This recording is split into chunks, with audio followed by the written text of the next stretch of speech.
ရှာကျူးကျူးတယောက်အလုတ်အလွန်မင်းလုပ်ခဲ့ရလို့အသက်ပြောက်သွားပြီးရှေးခေတ်ကိုရောက်သွားခဲ့ပါတယ်ဝိယုံရှင်နဲ့ကျမ်းပြင်ပေါ်လဲကျနေရကနေနိုးလာပြီးဘဝတစ်ကိုရောက်နေတာသိလိုက်ရတယ်ရှေးခေတ်ဝင်ကြီးချုပ်ရဲ့တုံးနဲ့သမီးလေးဖြစ်ကူးပြောင်းသွားတာကိုရင်ဆိုင်လိုက်ရပါတယ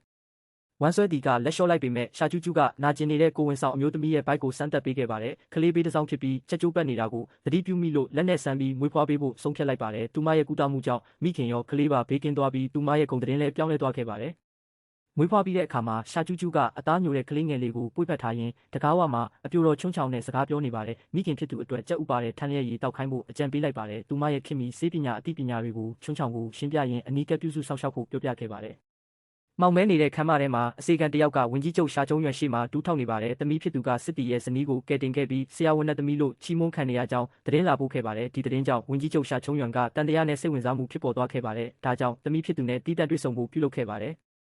ဖခင်နဲ့မတွေ့ဆုံမီရှာကျူးကျူးကမှန်နဲ့ကြည်ရင်အတိတ်ဘဝကိုပြန်လည်အမှတ်ရနေခဲ့ပါတယ်။မိုးချိုးဖြစ်ချိန်ခွဲစိတ်ခန်းထဲမှာအလုတ်ပန်းလုံပြီးအသက်မရှိတော့ခဲ့ရတာကိုသတိရမိလိုက်ပါတယ်။ဒီအဖြစ်အပျက်ကြောင့်သူမအနေနဲ့ဘဝတစ်မှာကျမ်းမာစွာနေထိုင်ပြီးစေပညာကိုဆက်လက်ကျင့်သုံးသွားဖို့ဆုံးဖြတ်လိုက်ပါတယ်ဝင်ကြီးချုပ်ရှာချုံရွံကစွပ်ပြုတ်ပကံကိုင်ဆောင်ကသမီးဖြစ်သူရှာကျူးကျူးထံရောက်ရှိလာခဲ့ပါတယ်။စပွဲမှာအတူထိုင်ရင်းသမီးရဲ့ရုတ်တရက်စေကူတာနိုင်တဲ့စွမ်းရည်တွေအကြောင်းတိုက်ရိုက်မေးမြန်းလိုက်ပါတယ်။ရှာကျူးကျူးကလည်းသူမဟာအရင်လိုတုံးအဲ့တဲ့သူမဟုတ်တော့ပဲယောဂတွေကိုကုသပေးနိုင်တဲ့အတတ်ပညာရှိကြောင်းဖခင်ဖြစ်သူကိုရဲဝံ့စွာရှင်းပြလိုက်ပါတယ်။ဒါကြောင့်သူတို့ကြားကနားလည်မှုလွဲမှားတာတွေရှင်းလင်းသွားခဲ့ပါတယ်အပြင်မှာမိုးတွေတဲထန်စွာရွာသွန်းနေစဉ်ဝင်ကြီးချုပ်ရှာကျုံးရွံကပြတင်းပေါက်စီလျှောက်သွားတဲ့သမီးဖြစ်သူရှာကျူးကျူးကိုကြည့်နေပါတယ်မြို့တော်တစ်ခုလုံးမှာသမီးရဲ့စေကူတာမှုနာမည်ကောင်းတွေပြန့်နှံ့နေတာကိုသိရှိသွားတဲ့အတွက်စေကူတာကိုတားဆီးမှာမဟုတ်ဘူးလို့ကတိပေးလိုက်ပါတယ်ဖခင်ရဲ့ခွင့်ပြုချက်ရရှိလိုက်တာကြောင့်ရှာကျူးကျူးတယောက်စိတ်အေးသွားပြီးလွတ်လပ်စွာစေကူတာခွင့်ရရှိသွားခဲ့ပါတယ်ရှေးခေတ်ကာလမှာခွဲစိတ်သားနဲ့ပရိဇီဝဆေးတွေမရှိတာကိုသတိပြုမိသွားတဲ့အခါရှာကျူးကျူးတယောက်ခေါင်းကိုကင်ပြီးအတော်လေးစိတ်ညစ်သွားခဲ့ပါတယ်ခင်မီစေးပညာပစ္စည်းတွေမရှိပေမဲ့စိတ်ပြတ်မသွားပဲလိုအပ်တဲ့စေးပညာကိရိယာတွေကိုတဆင့်ပြီးတဆင့်စုဆောင်းသွားဖို့ဆုံးဖြတ်လိုက်ပါတယ်အခက်အခဲတွေရှိနေပေမဲ့သူမရဲ့စေကူတာမှုလုပ်ငန်းခွင်ကိုစနစ်တကျတည်ဆောက်သွားဖို့ပန်းတိုင်ထားလိုက်ပါတယ်မိုးတဲထန်စွာရွာသွန်းနေတဲ့ညဘက်မှာလှုပ်ကြံသူတွေရဲ့တိုက်ခိုက်မှုကိုခံရပြီးနောက်အိမ်ရှိမင်းသားဟာရေကန်ထဲကိုပြုတ်ကျသွားခဲ့ပါတယ်။စောက်ရှောက်သူရဲမက်တွေကရေကန်စီအမြန်ဆုံးပြေးသွားကြပြီးအိမ်ရှိမင်းသားရေထဲပြုတ်ကျသွားကြောင်းအော်ဟစ်အကူအညီတောင်းကြပါတယ်။ရေကန်ထဲမှာအတန်ကျဲကြီးနဲ့အတူမြုပ်သွားခဲ့တာကြောင့်အရေးပေါ်အခြေအနေဖြစ်ပေါ်လာခဲ့ပါတယ်။မိုးဆိုနေတဲ့မြေပြင်ပေါ်မှာတမတော်ကြီးကျန်းကအိမ်ရှိမင်းသားရဲ့လက်ကောက်ဝတ်ကိုစမ်းကြည့်ခဲ့ပါတယ်။တွေးခုံလုံးမရှိတော့လို့အိမ်ရှိမင်းသားအသက်မရှိတော့ပြီဖြစ်ကြောင်းအော်ဟစ်ငိုကြွေးရင်းကြေညာခဲ့ပါတယ်။ဒီလိုမျှော်လင့်ချက်မရှိတဲ့ဆုံးဖြတ်ချက်ကရှာကျူးကျူးပါဝင်ကူညီဖို့စိန်ခေါ်မှုကြီးဖြစ်စေခဲ့ပါတယ်။ရှာကျူးကျူးကအဆောင်တွေကိုတွန်းဖယ်ပြီးအိမ်ရှိမင်းသားဘေးမှာချက်ချင်းတူးထောက်လိုက်ပါတယ်မင်းသားရဲ့လက်ပင်တွေးခုံလုံးနဲ့မျက်လုံးသူငယ်အိမ်တုတ်ပြန်မှုကိုတေချာစမ်းသပ်ကြည့်လိုက်ပါတယ်နှလုံးခုန်ရက်တန့်သွားပေမဲ့အုံနောက်ကအသက်ရှင်နေသေးတာကိုသတိပြုမိသွားခဲ့ပါတယ်ဒါကြောင့်အရေးပေါ်အသက်ရှူနည်းစနစ်နဲ့ချက်ချင်းကယ်တင်လို့ရနိုင်သေးကြောင်းနားလည်သွားခဲ့ပါတယ်ရှာကျူးကျူးကအိမ်ရှိမင်းသားကိုပဆက်ချင်းတဲ့အသက်ရှူသွင်းပေးပြီးရင်ဘတ်ဖိနှိပ်တဲ့အရေးပေါ်ကယ်ဆယ်ရေးကိုစတင်လိုက်ပါတယ်ဘေးနားကအရာရှိတွေကဒီပြုမှုချက်ကိုအရှက်မရှိတဲ့စုံတက်လို့ဆွဆွဲပြီးသူမကိုဆွဲထုတ်ဖို့အော်ဟစ်ခိုင်းစေခဲ့ကြပါတယ်ပတ်ဝန်းကျင်ကအော်ဟစ်ကန့်ကွက်နေကြပေမဲ့ရှာကျူးကျူးကတော့စိတ်ကိုတည်ငြိမ်စွာထားပြီးမရက်မနာဆက်လက်ပြုလုပ်ပေးနေခဲ့ပါတယ်ရှာကျူးကျူးကရဲမက်တွေဝိုင်းရံထားတဲ့ကြားထဲကနေအိမ်ရှိမင်းသားရဲ့ရင်ဘတ်ကိုမှန်မှန်စီးကြဆက်လက်ဖိနှိပ်ပေးနေပါတယ်ဒီပြုလုပ်ချက်ဟာစုံတက်မဟုတ်ပဲတိတ်ပန်နီးကြအသက်ကယ်နီးဖြစ်ကြောင်းအရာရှိတွေကိုပြတ်သားစွာရှင်းပြလိုက်ပါတယ်သူမရဲ့ခိုင်မာတဲ့ရှင်းပြချက်ကြောင့်ပတ်ဝန်းကျင်ကလူတွေတိတ်ဆိတ်သွားပြီးမင်းသားရဲ့နှလုံးခုန်နှုန်းလည်းပြန်လည်စတင်လာခဲ့ပါတယ်အိမ်ရှိမင်းသားကမိုးရေထဲမှာရေတွေတီးပြီးပြန်လည်နိုးထလာခဲ့ပါတယ်ရှာကျူးကျူးကအဆောင်တွေကိုဒူးထောက်ငိုယိုမနေပဲကယ်ဆယ်ရေးနီလန်တိုင်းဆက်လက်ပြုစုဖို့ညွှန်ကြားလိုက်ပါတယ်သူမရဲ့စေးပညာစွမ်းအားနဲ့မင်းသားကိုအောင်မြင်စွာကယ်တင်နိုင်ခဲ့ပါတယ်မိုးရွာတဲ့မြေပြင်ပေါ်မှာတတိပြန်ရလာတဲ့အိမ်ရှိမင်းသားကသူ့ကိုဘာလုပ်လိုက်တာလဲလို့ရှောင်းကျိုးကျိုးကိုအံ့ဩကြီးမေးလိုက်တယ်အိမ်ပြန်ရောက်တဲ့အခါအစီကံမလေးကသူ့ကိုပါဆက်ချင်းတေးပြီးအသက်ရှူသွင်းပေးခဲ့တဲ့အဖြစ်အပျက်ကြောင့်မြို့ထဲမှာသတင်းဆိုးတွေထွက်နေတယ်လို့စိုးရိမ်တကြီးလာပြောပါတယ်ဒါပေမဲ့ရှောင်းကျိုးကျိုးကတော့လူတစ်ယောက်ရဲ့အသက်ကိုကယ်နိုင်ခဲ့ရင်ပြီးရောဆိုပြီးအပြင်ကကောလာဟာလတွေကိုလုံးဝဂရုမစိုက်ဘဲအေးအေးဆေးဆေးပဲရင်နွေးချမ်းတောက်နေခဲ့ပါတယ်ခဏကြာတော့အိမ်ရှိမင်းသားရဲ့စစ်တီတော်တယောက်ရောက်လာပြီးတစ်တာတလုံးလာပေးပါတယ်အိမ်ရှိမင်းသားကအသက်ကယ်ပေးခဲ့တဲ့အတွက်စုလက်တွေပေးသနာတာဖြစ်ပြီးမနေ့ကအဖြစ်အပျက်ကိုတော့ဘသူကမှပြန်မပြောဘဲလှုပ်ဝက်ထားဖို့တင်းကျပ်စွာမှာကြားလိုက်ပါတယ်စစ်တီတော်ထွက်သွားပြီးနောက်မှာအစီကံမလေးကတစ်တာကိုအာသာတငုံနဲ့ဖွင့်ကြည့်လိုက်ပါတယ်တစ်တာထဲမှာတောက်ပနေတဲ့ရွှေရွက်တွေနဲ့အဖိုးတန်ပိုးတွေပြည့်နေနေတာကိုတွေးလိုက်ရလို့အစီကံမလေးကအယမ်းကိုဝမ်းသာသွားပါတယ်ဒါတင်မကပဲတစ်တာရဲ့ထောင်းမှာစေပညာဆိုင်ရာတော်ဝင်စာကြည့်တိုက်ထဲကိုဝင်ထွက်ခွင့်ရမယ့်တော်ဝင်တစိပ်ပြားတစ်ချက်ကိုပါရှာတွေ့သွားခဲ့ပါတယ်ရှောင်းကျိုးကျိုးအတွက်တော့ရွှေနဲ့ပိုးတွေထက်ဒီစာကြည့်တိုက်ဝင်ခွင့်တစိပ်ပြားကအဖိုးတန်ဆုံးဆုလက်ဖြစ်နေပါတယ်ဒီတစိပ်ပြားနဲ့ဆိုရင်ရှစ်ခေတ်စေပညာစာအုပ်တွေကိုလွတ်လပ်စွာလေ့လာနိုင်တော့မှာဖြစ်လို့ရှောင်းကျိုးကျိုးကအယမ်းကိုသဘောကျသွားခဲ့ပါတယ်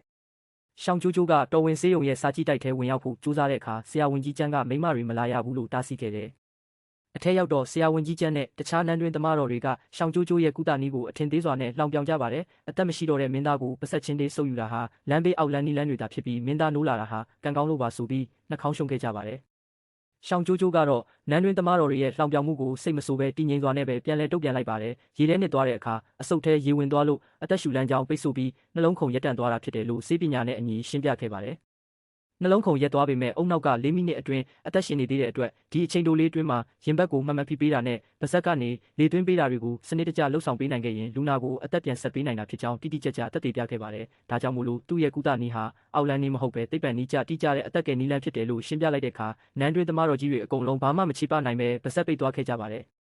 ရှောင်းကျိုးကျိုးကစာအုပ်တွေကြားမှာရှေးဟောင်းစေးကျန်းတွေကိုလှန်လောဖက်ရှူရင်းခွဲစိတ်ကုသမှုနဲ့ပိုးသက်ဆေးအယူအဆတွေမရှိတာကိုသတိပြုမိသွားတဲ့ရှေးခေတ်ဆေးပညာရဲ့အကန့်အသတ်ကိုနားလည်သွားတဲ့အခါမိမိရဲ့ခေတ်မီဆေးပညာအသိပညာကိုပဲပုံမအားကိုးတော့မယ်လို့လေးနက်စွာဆုံးဖြတ်လိုက်တယ်။အဲ့ဒီအချိန်မှာပဲမိမဆိုးတယောက်ကနန်းတော်ထဲကနေအသေးအတန်ပြေးဝင်လာပြီးမေတော်ကြီးမှာကြောက်ယောဂကူးစက်ခံနေရပြီဖြစ်ကြောင်းသတင်းလာပို့ပါတယ်။ဧကရစ်မင်းမြတ်ကလည်းဒေါသတကြီးနဲ့မေတော်ကြီးရဲ့ယောဂကိုမကူတာနိုင်ရင်နန်းတွင်သမားတော်တွေအားလုံးကိုအရှင်လက်လက်မြေမြုပ်တကြိုပြစ်မယ်လို့ချင်းချောက်လိုက်တဲ့အတွက်နန်းတော်တစ်ခုလုံးအထိတ်လန့်ဖြစ်သွားခဲ့ပါတယ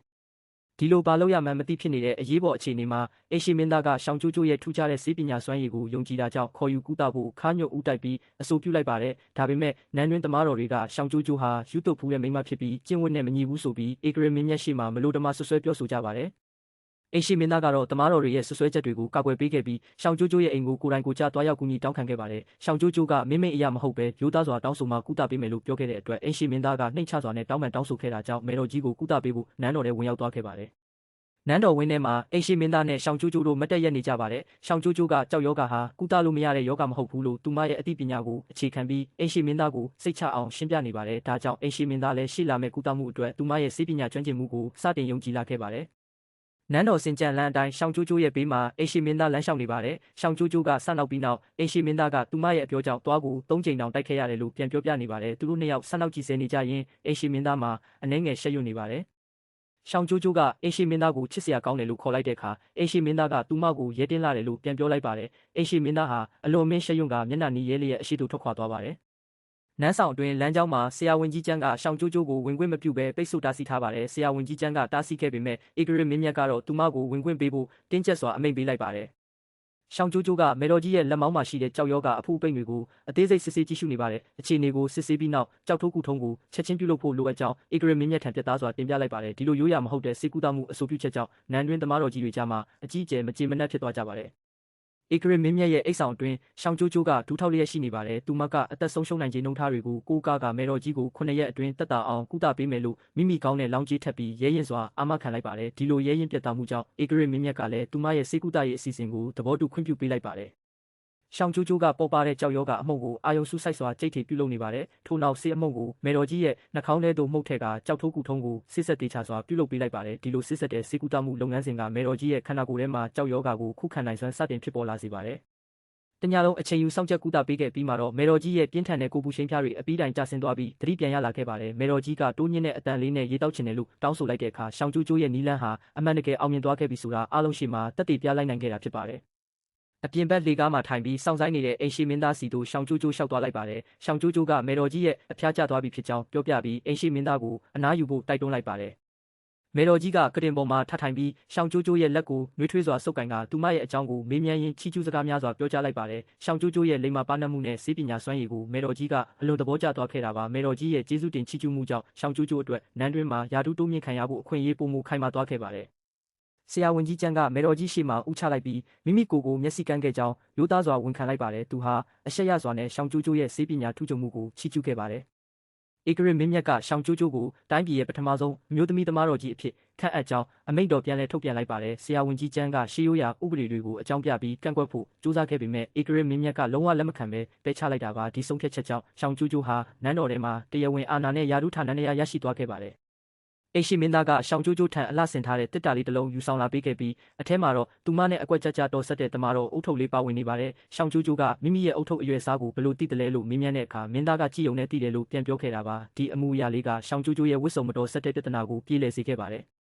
ရှောင်းကျိုးကျိုးကအုတ်ထုတ်ဆောင်ကပြုံးရွှင်နေစင်မှာပဲအိရှိမင်းသားကတော့သူမကိုနောက်တစ်ကြိမ်မနှမ်းဖို့ရှက်ရွံ့စွာနဲ့တတိပေးလိုက်ပါတယ်။မြင်ကွင်းကကြံစီနေကြတဲ့တမားတော်ကြီးတွေစီပြောင်းလဲသွားပြီးမနာလိုဖြစ်နေတဲ့နန်းတွင်တမားတော်ကြီးတွေကသူမကိုမကောင်းကြံစီဖို့ဆွေးနွေးနေကြပါတယ်။ဒီအခြေအနေကမနာလိုဖြစ်နေတဲ့နန်းတွင်တမားတော်ကြီးတွေနဲ့ရှေ့လျှောက်ဖြစ်ပေါ်လာမဲ့ပဋိပက္ခတွေကိုပြသနေပါတယ်။ နန်းတွင်းဆေးရုံခန်းမထဲမှာတမားတော်တယောက်ကလူနာတွေရှောင်ကျိုးကျိုးစီပဲတွားကြလို့မကြေမနက်ဒေါသထွက်နေပါတယ်ဆရာဝန်ကြီးကျန်းကလက်ဖက်ရည်တောက်ရင်းရှောင်ကျိုးကျိုးဟာမေတော်ကြီးကိုကယ်တင်ခဲ့လို့မျက်နှာသာရထားကြောင်းတတိပေးလိုက်ပါတယ်ဒါကြောင့်တမားတော်ကြီးတွေအကြားမနာလိုမှုတွေဖြစ်ပေါ်လာပြီးပူးပေါင်းကြံစည်ဖို့စတင်လိုက်ကြပါတယ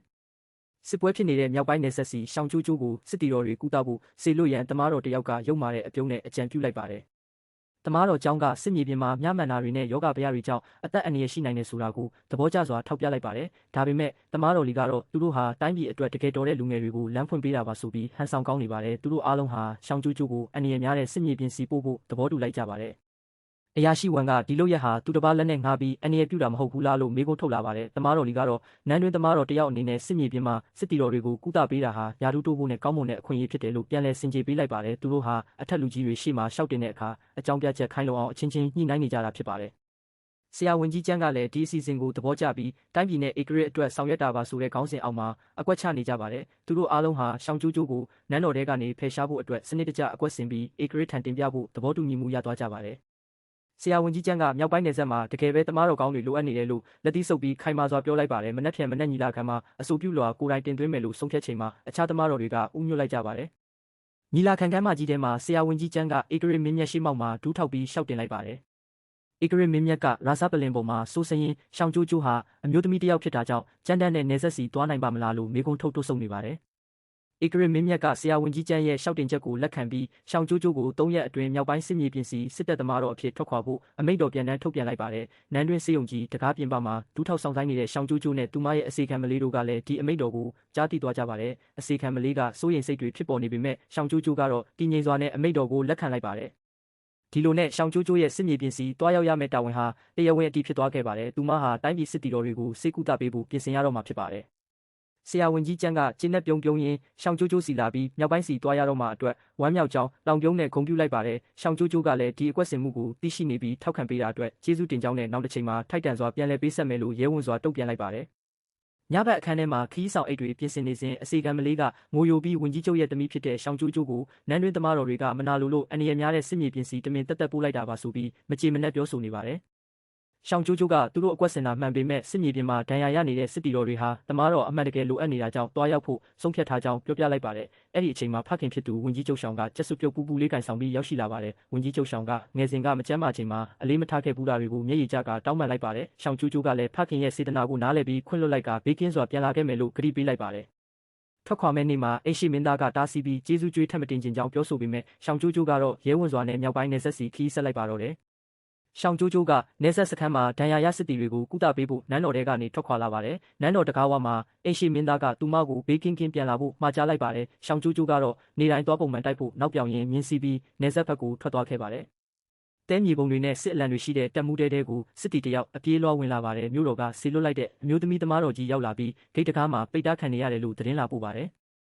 စခန်းအဝင်တစ်သားအတားအဆီးတွေရှိမှတန်ချက်ကအပြည့်ဝစ်ဆင်ထားတဲ့ဒုစစ်သူကြီးလီယူမန်ကရှောင်ကျိုးကျိုးကိုဒေါသတကြီးအော်ဟစ်လိုက်ပါတယ်စစ်စခန်းအတွင်းအမျိုးသမီးတွေဝင်ရောက်ခွင့်မရှိကြောင်းနဲ့ဒါဟာစစ်တပ်စည်းကမ်းကိုဖျက်ဆီးတာဖြစ်တယ်လို့ပြောဆိုလိုက်ပါတယ်လီယူမန်ရဲ့ဒေါသထွက်နေတဲ့ရေရွတ်တန်တွေကိုရှောင်ကျိုးကျိုးကတည်ငြိမ်တဲ့မျက်လုံးတွေနဲ့ရင်ဆိုင်လိုက်ပါတယ်သူမဟာဧကရစ်မင်းမြတ်ကိုတော်တိုင်းတာဝန်ပေးအပ်လိုက်တဲ့သမားတော်ဖြစ်ကြောင်းရဲဝန်စွာပြောဆိုခဲ့ပါတယ်သူမကိုပိတ်ထားခြင်းရင်ဧကရစ်မင်းမြတ်ရဲ့အမိန့်တော်ပြန်တန်းကိုယူဆောင်လာခဲ့ဖို့ပြန်လည်စိန်ခေါ်လိုက်ပါတယ်ငွေရောင်တန်ချက်ကဝစ်ဆင်ထားတဲ့စစ်တူကြီးလီယွန်းကျင်းကရှောင်ကျိုးကျိုးနဲ့လီယူမန်တို့ကြားထွက်လာခဲ့ပါတယ်စစ်တူကြီးလီယွန်းကျင်းကသူမရဲ့ရဲရင်မှုကိုအံ့ဩသွားပြီးသူ့နာမည်ကိုတိုက်ရိုက်ခေါ်ရဲတဲ့ပထမဆုံးအမျိုးသမီးဖြစ်တယ်လို့ပြောလိုက်ပါတယ်သူမရဲ့တတိကိုလေးစားစွာနဲ့စစ်စခန်းတွင်ကိုဝင်ရောက်ခွင့်ပြုလိုက်ပါတယ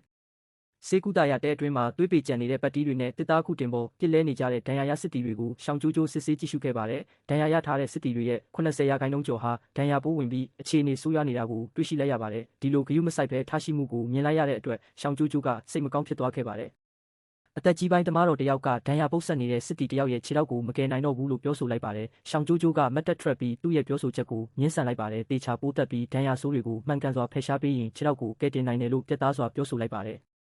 ယ်စခန်းကွင်းပြင်ထဲမှာဒုစစ်သူကြီးလီယူမန်ကအမျိုးသမီးတွေကိုအမျိုးသားစစ်တီတွေရဲ့ခန္ဓာကိုယ်ထိတွေ့ခွင့်ပေးတာဟာအရှက်မရှိတဲ့လုပ်ရဖြစ်တယ်လို့ရှောင်ကျိုးကျိုးကိုဆွဆွဲလိုက်ပါတယ်ရှောင်ကျိုးကျိုးကလည်းအရှက်တရားကစစ်တီတွေရဲ့အသက်ထက်ပိုအရေးကြီးနေသလားလို့ပြန်လည်မေးခွန်းထုတ်ပြီးခြေပလိုက်ပါတယ်စုဝေးနေကြတဲ့စစ်တီတွေရဲ့မိသားစုဝင်အမျိုးသမီးတွေကအသက်ကြီးပိုင်းအမျိုးသမီးတစ်ယောက်ကရှောင်ကျိုးကျိုးရှိမှမျက်ရည်ကျရင်ဥညွတ်လိုက်ပါတယ်ဒဏ်ရာရထားတဲ့သူမရဲ့ခင်ပွန်းကိုကယ်တင်ကျင်တာကြောင့်စေကူတာနည်းတွေကိုတင်ယူပေးရစီလို့တောင်းပန်ခဲ့ပါတယ်ဒါကိုမြင်တော့အခြားမျိုးသမီးတွေလည်းကူညီဖို့ရှေ့ထွက်လာကြပါတယ်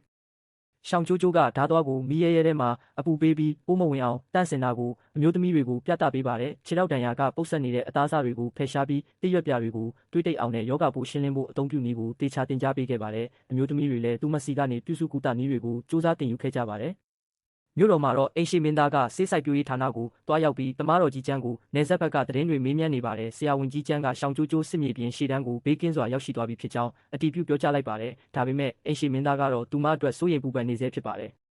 ညဘက်နန်းတော်စီရန်လန်းအတိုင်းလမ်းလျှောက်လာစဉ်မှာကိုရန်တော်ကအိမ်ရှိမင်းသားတနေ့ကို၃ချိန်တိုင်စေးဌာနကိုလာရောက်နေတာကိုစနောက်လိုက်ပါတယ်အိမ်ရှိမင်းသားကတော့စိုးရိမ်လို့မဟုတ်ပဲစေးပညာကိုလေ့လာခြင်းလို့သာဖြစ်တယ်လို့ရှက်ရွံ့စွာနဲ့စင်ကြေပေးလိုက်ပါတယ်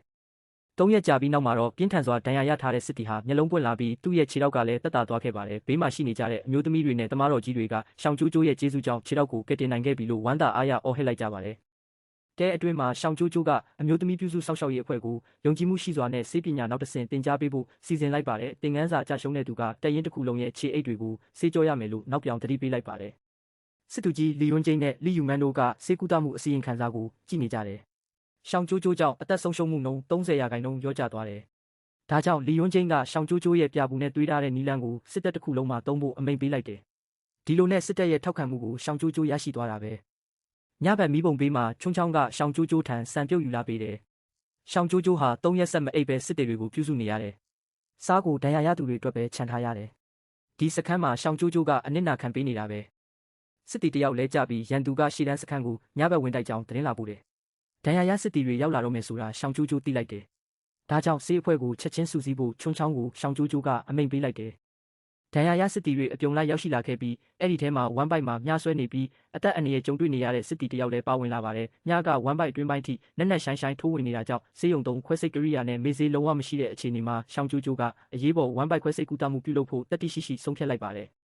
သူကချုံချောင်းကိုရင်နွေးဆူဆူပြင်ခိုင်းလိုက်ပြီးခွဲစိတ်တာအဖြစ်အသုံးပြုဖို့ဓာတ်မြောင်တေးသေးလေးကိုမိမြိုက်ခိုင်းကချုပ်အပ်တွေကိုလည်းစစ်စစ်ဆက်ဆက်ပိုးတက်ခိုင်းလိုက်ပါတယ်။ဒါပြင်တန်ရှင်းရေးအတွက်ဝက်စီးအိမ်နဲ့ပြုလုပ်ထားတဲ့လက်စွပ်တွေကိုဝစ်ဆင်လိုက်ပါတယ်။မေးစေးမရှိဘဲဝမ်ဘိုက်ကိုခွဲထုတ်ရမှာမို့အလွန်အန္တရာယ်များလာပေမဲ့စစ်တီရဲ့အသက်ကိုကယ်တင်နိုင်ဖို့အတွက်ရှောင်းကျိုးကျိုးကစိတ်အေးထားပြီးအမှားအယွင်းမရှိအောင်ပြင်ဆင်လိုက်တာပဲဖြစ်ပါတယ်။ရှောင်းကျိုးကျိုးကစစ်တီရဲ့ဝမ်ဘိုက်ကိုခွဲတော့မယ်ဆိုတဲ့သတင်းပြန့်နှံ့သွားတယ်။စစ်တီတယောက်ကစစ်သူကြီးလီယွန်းကျင်းစီသတင်းလာပို့တယ်။ဒါကြောင့်လီယွန်းကျင်းကတဲအပြင်ဘက်ကိုရောက်ရှိလာတယ်။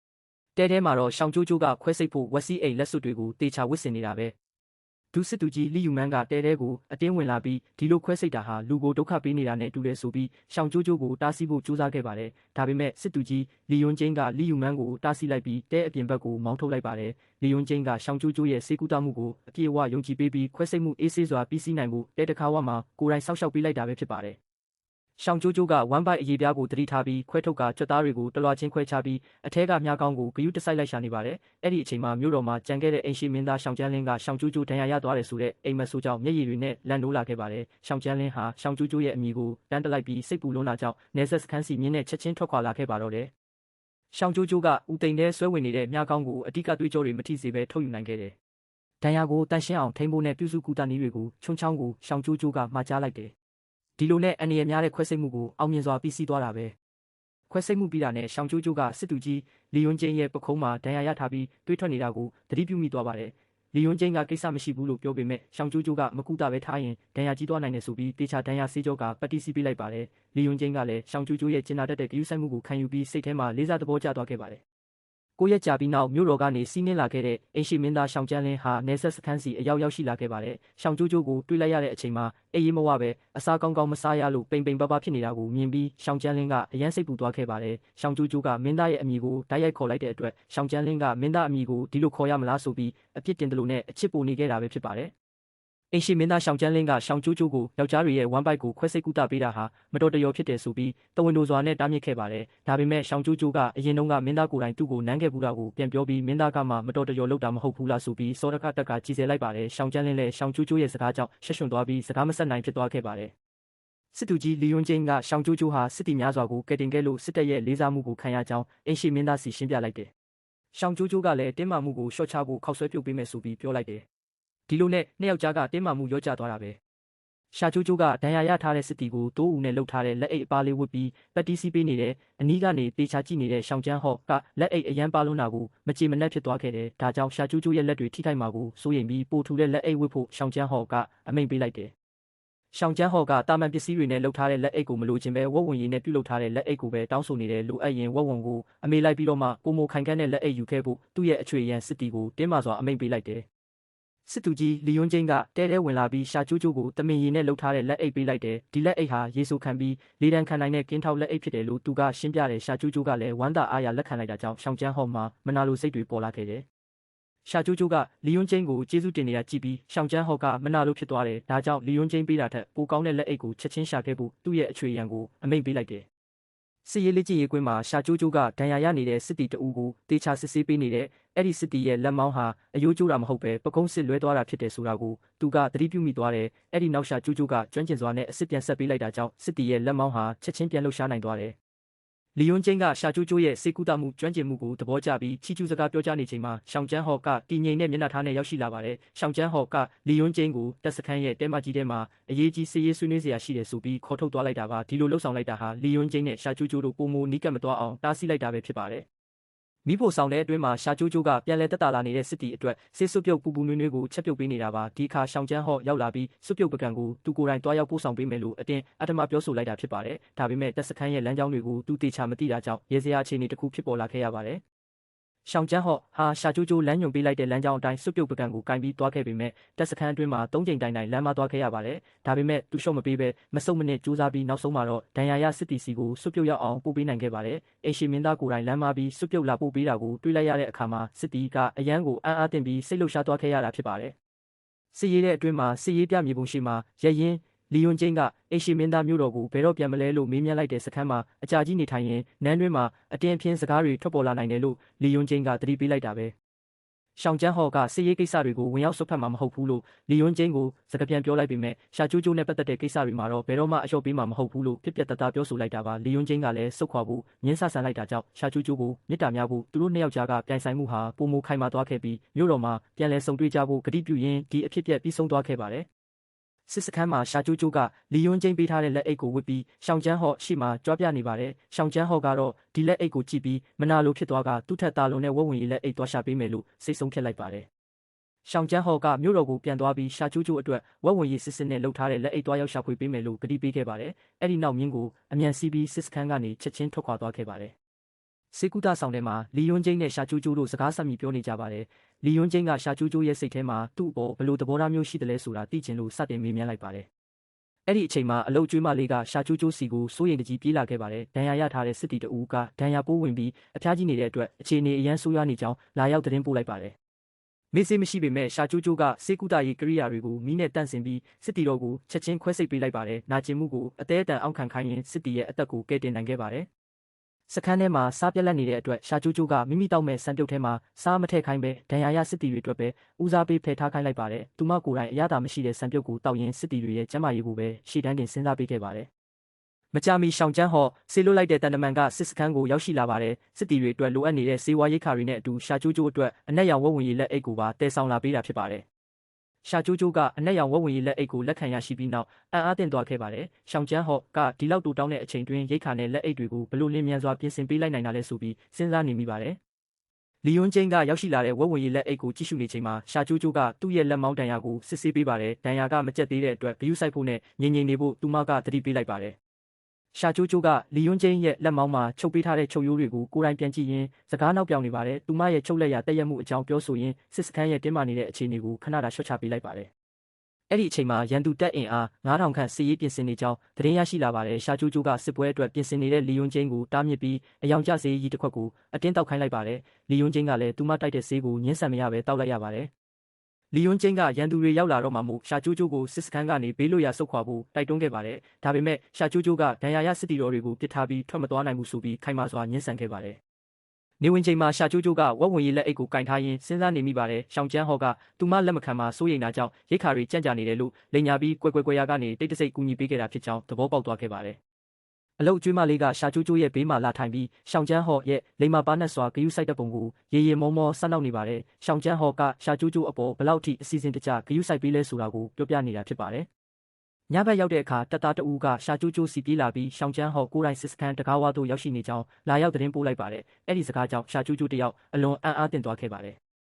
ညမောင်ချိန်မှာရှောင်းကျန်းဟော့ကမြင်းပေါ်ကနေဆင်းလာပြီးကိုယ်တိုင်လိုက်လံဖမ်းဆီးထားတဲ့ဝက်ဝင်ရည်စစ်ကိုမြေပြင်ပေါ်ချပြလိုက်ပါတယ်။သူမအတွက်မိုင်ပေါင်းရာနဲ့ချီစီးနင်းလာပြီးဒီဝက်ဝင်ရည်ကိုကိုယ်တိုင်ရအောင်ရှာပေးခဲ့တာဖြစ်ကြောင်းပြောပြလိုက်ပါတယ်။ရှာကျိုးကျိုးကဝက်ဝင်ရည်ရဖို့အတွက်မိုင်ပေါင်း800အထိတွားရောက်ခဲ့တဲ့ရှောင်းကျန်းဟော့ကိုစိတ်ပူပြီးချစ်စနိုးနဲ့ကျိမ်းမောင်းလိုက်ပါတယ်။ရှောင်းကျန်းဟော့ရဲ့ဂရုစိုက်မှုကိုခံစားလိုက်ရပြီးနှစ်ယောက်သားကြည်နူးစွာနဲ့ဇလန်းလေးပြီးဆုံးသွားခဲ့ပါတယ်။စစ်သူကြီးတွေစပွဲပေါ်ကမြေပုံကိုကြည့်ပြီးရန်သူတပ်ဖွဲ့အင်အား9000နဲ့မိမိတို့တပ်ဖွဲ့အင်အား3000တိုက်ခိုက်ဖို့တိုင်ပင်နေကြပါတယ်။ဒီအချိန်မှာရှာကျိုးကျိုးကလက်ထောင်ပြီးအနိုင်ရနိုင်ပါမလားလို့စိုးရိမ်ကြီးမေးမြန်းလိုက်ပါတယ်။ရှောင်းကျန်းဟော့နဲ့လီယွန်းကျင်းတို့ကအနိုင်ရရှိမှာဖြစ်ကြောင်းယုံကြည်ချက်အပြည့်နဲ့ပြန်ဖြေလိုက်ကြပါတယ်။ရှာကျိုးကျိုးကပြုံးရွှင်စွာနဲ့စခန်းအပြင်ကိုထွက်သွားရင်းသူတို့နှစ်ယောက်ပဲချိန်ကလေးကစကားပြောဆိုဒီလောက်တူညီသွားကြတာလဲလို့ဆက်နောက်လိုက်ပါတယ်။လီယွန်းကျင်းကလည်းအနှစ်20နီးပါးခင်မင်လာခဲ့ကြတဲ့တငယ်ချင်းတွေမို့လို့စမ်းမဟုတ်ဘူးလို့ပြန်ပြောလိုက်ပါတယ်။စေကူတာရေးတဲ့အတွင်းမှာရှောင်းကျန်းဟော့ကရှာကျိုးကျိုးဘေးမှာလာထိုင်ပြီးသတင်းကောင်းလာပြောပြပါတယ်။ပြင်းထန်တဲ့ဒဏ်ရာရထားတဲ့စစ်တီတယောက်ဟာရှာကျိုးကျိုးရဲ့ခွဲစိတ်ကူတာမှုကြောင့်အသက်ဘေးကလွတ်မြောက်သွားခဲ့ပါတယ်။လီယွန်းကျင်းကရှာကျိုးကျိုးအတွက်ဂျင်းစွပ်ပြုတ်တစ်ခွက်ကိုယူဆောင်ပေးလိုက်ပါတယ်။လီယွန်းကျင်းရဲ့ဂရုစိုက်မှုကိုရှာကျိုးကျိုးကချီးကျူးလိုက်တဲ့အခါရှောင်းကျန်းဟော့တယောက်ရှက်ကန်ဖြစ်သွားပါတယ်။ရှောင်းကျန်းဟော့ကလည်းအရှုံးမပေးချင်တာကြောင့်သူ့ရဲ့အချမ်းရံကိုဂျင်းစွပ်ပြုတ်သွားလုပ်ခိုင်းလိုက်ပါတယ်။ဒီလိုနဲ့တက်စခန်းထဲမှာဂရုစိုက်မှုပြိုင်ဆိုင်နေကြတဲ့မြင်ကွင်းလေးပေါ်ပေါက်လာပါတယ်။လီယွန်းကျင်းဟာရှာကျိုးကျိုးတိုက်ကျွေးတဲ့ဆေးကိုတောက်ရင်းရန်သူတွေနောက်ဆုတ်သွားတဲ့သတင်းကိုအတိပေးလိုက်ပါတယ်။နေဆက်ဒေတာအေးချမ်းသွားပြီဖြစ်တာကြောင့်အိမ်ရှိမင်းသားရှောင်းကျန်းဟော့ဟာမနက်ဖြန်မှာမြို့တော်ကိုပြန်လည်ထွက်ခွာတော့မယ်လို့ပြောပြလိုက်ပါတယ်။ဒီသတင်းကြောင့်အားလုံးစိတ်အေးသွားကြပါတယ်။မြို့တော်ကိုပြန်တော့မဲ့မနက်ခင်းမှာရှောင်းကျန်းဟော့ဟာမြင်းပေါ်မှာထိုင်ပြီးရှာကျိုးကျိုးလာလန်းပို့မှာကိုမျှော်လင့်ချက်နဲ့စောင့်ဆိုင်းနေခဲ့ပါတယ်။ရှာကျိုးကျိုးရောက်ရှိလာပြီးခီးလန်းမှာစားတောက်ဖို့အတွက်စက်ကူနဲ့ထုတ်ထားတဲ့မုန့်တွေကိုလက်ဆောင်ဖြစ်ပေးအပ်လိုက်ပါတယ်။ရှောင်းကျန်းဟော့ကလည်းမြို့တော်မှာစောင့်ကြိုနေမယ်လို့ကတိပေးရင်းစက်ကူထုတ်လေးကိုဝမ်းသာအားရနဲ့လက်ခံယူလိုက်ပါတယ်။အိမ်ရှိမင်းသားရှောင်းကျန်းဟော့ဟာမြင်းကိုစီးနှင်းထွက်ခွာသွားရင်မြို့တော်ရောက်ရင်ဟော့ပေါ်ပွဲလုပ်ပေးမယ်လို့အဝေးကနေအော်ဟစ်ကတိပေးလိုက်ပါတယ်။ရှာကျိုးကျိုးဟာမြင်းခွာတန်တဲ့အတူဖုံတလိတ်လိတ်ထွက်ခွာသွားတဲ့မင်းသားကိုကြည့်ရင်လူကြံကြီးပဲလို့ရေမောဆန်နောက်လိုက်ပါတယ်။လီယွန်းကျင်းနဲ့ရှာကျိုးကျိုးတို့နှစ်ယောက်စလုံးစခန်းတကားဝမှာရက်ကြည့်ရင်ကြံရစ်ခဲ့ကြပါတယ်။အပြိုတော်ခြုံချောင်းကမျက်ရည်ဆက်လက်နဲ့အပြေးလွှားရောက်ရှိလာပါတယ်။မြို့တော်မှာကူးစက်ရောဂါဆိုးကြီးဖြစ်ပွားနေပြီးနန်းတွင်သမားတော်ကြီးတွေလည်းဘာမှမတတ်နိုင်ဖြစ်နေတယ်လို့သတင်းလာပေးပါတယ်။တော်ဝင်တမန်တော်ရောက်ရှိလာပြီးယောဂါဆိုကိုထိန်းချုပ်ဖို့ရှာကျိုးကျိုးကိုမြို့တော်သို့ချက်ချင်းပြန်လာဖို့ဧကရမင်းမြတ်ရဲ့အမိန့်တော်ကိုဖတ်ပြလိုက်ပါတယ်။ရှာကျိုးကျိုးကမင်းမိန့်ကိုလက်ခံလိုက်ပြီးစေဝါပစ္စည်းတွေပြင်ဆင်ဖို့အတွက်တရက်အချိန်တောင်းဆိုလိုက်ပါတယ်။ညမောင်မိုက်ချိန်မှာလီယွန်းကျင်းဟာစေကူတာရေးတဲ့အတွင်းရောက်ရှိလာပြီးရှာကျိုးကျိုးရဲ့ခရီးစဉ်အတွက်စိုးရိမ်ပူပန်ကြောင်းပြောပြခဲ့ပါတယ်။မြို့တော်ကယောဂါဆိုကြီးဟာအန္တရာယ်များတာကြောင့်တွားရောက်ကူတာဖို့ယုံကြည်မှုရှိရလားလို့မေးမြန်းလိုက်ပါတယ်။လီယွန်းကျင်းဟာရှာကျိုးကျိုးထွက်ခွာမဲ့ညစ်အမှောင်ထဲကိုကြည်ရင်အသက်ရှင်လျက်ပြန်လာဖို့နဲ့စာပြန်ရေးဖို့မှာကြားလိုက်ပါတယ်။ရှာကျိုးကျိုးကလည်းလီယွန်းကျင်းကိုနေဆက်မှာကြံခဲ့စဉ်တော့အတွင်းဒဏ်ရာမရအောင်ဂရုစိုက်ဖို့တတိပေးလိုက်ပါတယ်။နှစ်ယောက်စလုံးဟာဂရုစိုက်ဖို့ကတိပေးလိုက်ကြပါတယ်။ဒီအချိန်မှာတော့မြို့တော်အတွင်းမှာကူးစက်ရောဂါဆိုးကြောင့်ပြည်သူအများအပြားရောဂါပြင်းထန်စွာစားနေကြရပါတယ်။လမ်းမတွေပေါ်မှာဘဝဆုံးရှုံးသွားသူတွေကိုလှဲတွေနဲ့တင်ဆောင်သွားနေကြရပြီးနန်းတွင်သမားတော်ကြီးကျန်းရွှင်ရှိနဲ့သမားတော်အဖွဲ့ဟာကိန်းကနန်းတွေတိုးပွားလာတာကြောင့်ဘာလို့ရမှန်းမသိအစွမ်းကုန်စိတ်ပြအားငယ်နေကြပါတယ်။ယောဂါကိုမထိန်ချုပ်နိုင်တဲ့အတွက်ဧကရမင်းမြတ်ဟာအလွန်ဒေါသထွက်သွားပြီးညီလာခံမှာညှိနှိုင်းနေကြတဲ့သမားတော်ကြီးတွေကိုပြင်းထန်စွာကြိမ်းမောင်းလိုက်ပါတယ်။ရှာကျိုးကျိုးမြို့တော်သို့မရောက်ရှိလာမီအထိယောဂါပြန့်နှံ့မှုကိုအစွမ်းကုန်တားဆီးထားဖို့နဲ့မအောင်မြင်ပါကခေါင်းဖြတ်အပြစ်ပေးမယ်လို့အမိန့်ပေးလိုက်တာကြောင့်သမားတော်ကြီးကျန်းရွှင်ရှိနဲ့အဖွဲ့ဟာကြောက်ရွံ့တုန်လှုပ်စွာကြိုးစားနေကြရပါတယ်။နောက်ဆုံးမှာတော့ရှာကျိုးကျိုးဟာမြို့တော်တကားဝါသို့ရောက်ရှိလာခဲ့ပါတယ်။တကားဆောင်တွေကတားဆီးချိန်မှာရှာကျိုးကျိုးဟာသူ့ရဲ့နန်းတွင်သမားတော်တစိပ်ပြားကိုထုတ်ပြလိုက်တာကြောင့်တကားဆောင်တွေလည်းဝမ်းသာအားရနဲ့တကားမကြီးကိုချက်ချင်းဖွင့်လှစ်ပေးလိုက်ပါတယ်။ရှာကျိုးကျိုးဟာယောဂါဆိုးကိုတိုက်ဖျက်ဖို့အတွက်မြို့တော်အတွင်းသို့တိုက်ရိုက်ဝင်ရောက်သွားခဲ့ပါတယ်။နန်းတွင်စေဝါဌာနမှာသမားတော်ကြီးတွေဟာစေနီးမျိုးစုံသုံးပေမဲ့မအောင်မြင်တာကြောင့်ငိုကြွေးအားငယ်နေကြပါတယ်။ဒီအချိန်မှာရှာကျိုးကျိုးရောက်ရှိလာပြီးစေဝါပြင်ဆင်မှုတွေကိုချက်ချင်းစတင်လိုက်ပါတယ်။ရှာကျိုးကျိုးဟာအပြာရောင်သားမွေးချုံတွေကိုဝစ်ဆင်ပြီးစေပညာဌာနခမ်းမထဲကိုဝင်ရောက်လာပါတယ်။နန်းတွင်သမားတော်တွေမတ်တက်ရက်နားထောင်နေချိန်မှာသူမကယောဂခွဲခြားစစ်ဆေးမှုနဲ့ပတ်သက်ပြီးသမားတော်တွေကိုမေးခွန်းထုတ်လိုက်ပါတယ်။စေဝါမကူတမီယောဂအခြေအနေကိုမေးမြန်းပြီးဒီကက်ယောဂထိန်းချုပ်ရေးနေရာတစ်ခုလုံးကိုသူမကိုယ်တိုင်တာဝန်ယူစီမံခန့်ခွဲတော့မယ်လို့ပြတ်သားကြေညာလိုက်ပါတယ်။ရှာကျိုးကျိုးဟာပြင်ပမှာစုဝေးနေကြတဲ့မြို့သူမြို့သားလူအုပ်ကြီးကိုလက်ဟန်ချေဟန်နဲ့ရှင်းလင်းပြောကြားနေပြီးသမားတော်တွေကလည်းစောင့်ကြည့်နေကြပါတယ်။သူမကအကျိတ်ကက်ယောဂအဆုပ်ကက်ယောဂနဲ့တွေးကက်ယောဂဆိုပြီးကက်ယောဂအမျိုးအစား၃မျိုးရဲ့ယောဂလက္ခဏာတွေကိုအတိအကျစည်ရင်ပြုစုရှင်းပြလိုက်ပါတယ်။ယောဂကူးစက်မှုကိုတားဆီးဖို့အတွက်တင်းကျပ်တဲ့တိကျခွဲခြားထားရှိရေးနဲ့ပတ်ဝန်းကျင်ပိုးသက်တန့်စင်ရေးနည်းလမ်းတွေကိုလည်းရှင်းလင်းမိန့်ကြားလိုက်ပါတယ်။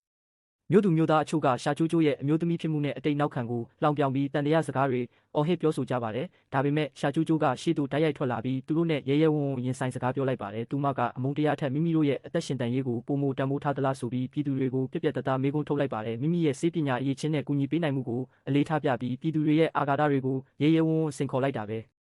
အသက်ကြီးပိုင်းမိခင်တယောက်ဟာမကျန်းမာတဲ့သားဖြစ်သူအတွက်ရှာကျိုးကျိုးရဲ့ရှေ့မှာငိုယိုပြီးဒူးထောက်ကူညီတောင်းခံလိုက်ပါတယ်။ဒါကိုမြင်တွေ့ရတဲ့ဘေးပတ်ဝန်းကျင်ကမြို့သူမြို့သားတွေကလည်းညီညွတ်စွာဒူးထောက်လိုက်ကြပါတယ်။ရှာကျိုးကျိုးကဒူးထောက်နေကြသူအားလုံးကိုပြန်ထခိုင်းပြီးသူမရဲ့စီကံညွှန်ကြားချက်အတိုင်းတိကျစွာလိုက်နာကြဖို့ပြောကြားလိုက်ပါတယ်။ ကုသရေးဝင်းပြင်ပမှာနန်းတွင်းသမားတော်တွေစကားပြောနေကြချိန်မှာရာဇသန်တမန်ကအမိန့်တော်လွှာစာလိပ်ကိုဖြန့်ကျက်လိုက်ပါတယ်။3 ရက်အတွင်းလူနာတယောက်မှအသက်မရှိတော့တာမျိုးမရှိတာကိုဆရာဝန်ကျန်းကမှတ်တမ်းတင်တွေ့ရှိလိုက်ပါတယ်။အိမ်ရှိမင်းသားရှောင်းကျန်းဟော့ဟာမြင်းပေါ်မှဆင်းသက်ပြီးဝင်းအတွင်းမှာအနားယူနေတဲ့ပင်ပန်းနွမ်းနယ်နေသူရှာကျိုးကျိုးထံရောက်ရှိလာပါတယ်။ကိုမညာမတာအလုတ်လုတ်လုံးနဲ့ရှာကျိုးကျိုးကိုရှောင်းကျန်းဟော့ကကျနာစွာအပြစ်တင်စကားပြောဆိုလိုက်ပါတယ်။ရှာကျိုးကျိုးကလည်းအန္တရာယ်များလာတဲ့ကက်ယောဂဧရိယာအတွင်းသို့မင်းသားကိုယ်တိုင်ဘာကြောင့်လာရောက်ကြည့်ရှုတာလဲလို့ပြန်လည်မေးမြန်းလိုက်ပါတယ်။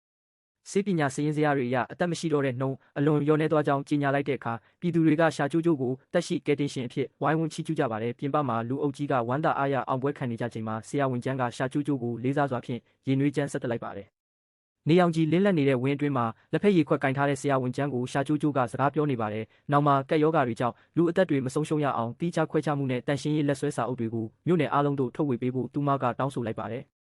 လမ်းအနီးမှာအကူမလေးကရှာကျိုးကျိုးအတွက်ပြည်သူတွေတက်ရှိဂုဏ်ပြုကြောက်စာစိုက်ထူပေးထားကြောင်းစကားပြောပြနေချိန်မှာမြင်းရထားတစ်စီးဆိုက်ရောက်လာပါတယ်။အိမ်ရှိမင်းသားရှောင်းကျန်းဟော့ကဧကရမင်းမြတ်နဲ့တွေ့ဆုံဖို့ယထာပေါ်သို့တက်ရောက်ရန်ရှာကျိုးကျိုးကိုဖိတ်ခေါ်လိုက်ပါတယ်။မြင်းရထားအတွင်းမှာရှောင်းကျန်းဟော့ရဲ့မျက်နှာရှက်သွေးဖြန်းနေတာကိုရှာကျိုးကျိုးကစနောက်လိုက်ပါတယ်။အဲဒီနောက်ရှောင်းကျန်းဟော့ကတားမွေးလက်အိတ်အတွင်းမှာလှုပ်ဝက်ထည့်သွင်းထားတဲ့စာရွက်တစ်ရွက်ကိုထုတ်ယူပြီးသူမစီလွှဲပြောင်းပေးလိုက်ပါတယ်။ရှာကျိုးကျိုးကလက်အိတ်ထဲကစာချုပ်ကိုထုတ်ယူကြည့်ရှုလိုက်တဲ့အခါတရားဝင်စစ်ဆက်တောင်းရမ်းမှုစာချုပ်ဖြစ်နေတာကိုတွေ့ရှိလိုက်ရပါတယ်။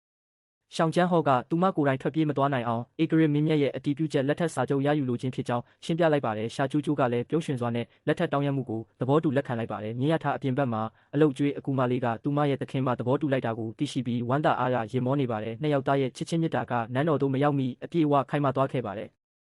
နန်းတော်ပလင်ထက်မှာဧကရမင်းမြတ်ကရှာကျိုးကျိုးရဲ့ရှူရှိုက်ကူတာမှုအစွမ်းစအကြောင်းကိုစနောက်မေးမြန်းရင်းသူမရဲ့ရဲဝံစွမ်းဆောင်မှုတွေကိုချီးကျူးလိုက်ပါတယ်။အိမ်ရှိမင်းသားမေတော်ကြီးစစ်တီတော်တွေနဲ့ပြည်သူအပေါင်းကိုကက်ယောဂဘေးမှကယ်တင်ခဲ့တဲ့ရှာကျိုးကျိုးရဲ့ထူးချွန်စေတနာတွေကိုဧကရမင်းမြတ်ကအတိမတ်ပြုစကားမိန့်ကြားလိုက်ပါတယ်။ဧကရမင်းမြတ်ကစစ်ဆက်လက်ထက်စာချုပ်ကိုတရားဝင်အတည်ပြုပေးပြီးအိမ်ရှိမင်းသမီးဘဝအဖြစ်ပြီးသိမ်းမြောက်လိုက်ပါတယ်။ရှာကျိုးကျိုးကကျေးဇူးတော်ကိုဥခိုက်ဂါရဝပြုလိုက်ပြီးစီကားလာတဲ့မြို့တော်လမ်းတွေမှာလည်းပွဲတော်အနီအောင်နဖူးစည်းတွေနဲ့အလှဆင်ထားကြပါတယ်။စီကားတဲ့မြို့ပေါ်မှာစစ်သူကြီးလီယွန်းကျင်းကရှာကျိုးကျိုးကိုတွေ့ဆုံခဲ့ပါတယ်။အိမ်ရှိမင်းသမီးဖြစ်လာတာကိုဂုဏ်ပြုပြီးလက်ဆောင်ပေးခဲ့ပါတယ်။တာဝန်မသွားခင်လာရောက်တာမို့သူမခမညာအံ့အားသင့်သွားပါတယ်။ရှာကျိုးကျိုးကအိတ်ကိုဖွင့်ကြည့်ရာလီစာလုံးထွင်းထားတဲ့ခွဲစိတ်ထားကိုတွေ့လိုက်ရပါတယ်။လီယွန်းကျင်းကသူမအတွက်ပန်းပဲဆရာနဲ့အထူးပြုလုပ်ပေးခဲ့တာလို့ပြောပြခဲ့ပါတယ်။သူကလေးစားစွာအလေးပြုပြီးထွက်ခွာသွားတာကြောင့်သူမစိတ်လှုပ်ရှားခဲ့ရပါတယ်။